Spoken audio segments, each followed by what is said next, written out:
దెబ్బ తగలకుండా ఎముక విరిగే అవకాశం ఉందా?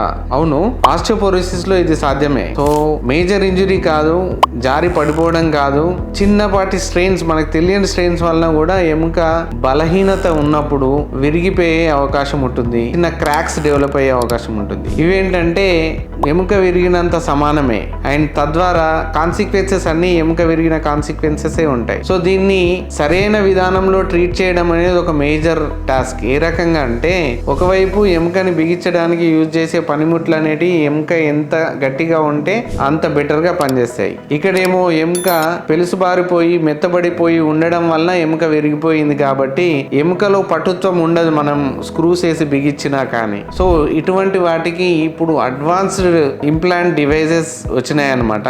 దాంట్లో ఎముక బలహీనత ఉన్నప్పటికీ కూడా స్క్రూస్ ఎముకలోంచి బలహీనతను తగ్గించే విధంగా, అంటే బోన్ ని ప్రిజర్వ్ చేసే విధంగా స్క్రూస్ బిగించడమే కాకుండా వాటి ద్వారా ఇప్పుడు ఆగ్మెంటేషన్ సిస్టమ్ అని సిమెంట్ ఇంజెక్షన్ చేయడం ద్వారా బోన్ లో పటుత్వాన్ని ఎక్కువ చేయడానికి కూడా వీలవుతుంది. ఇది మనకు వేరియస్ ప్లేస్ లో చేయడానికి అవకాశం ఉంది. ముఖ్యంగా ఇది చాలా యూస్ఫుల్ ఏంటంటే తుంటి ఫ్రాక్చర్స్ లో ఎక్కువగా యూజ్ అవుతుంది.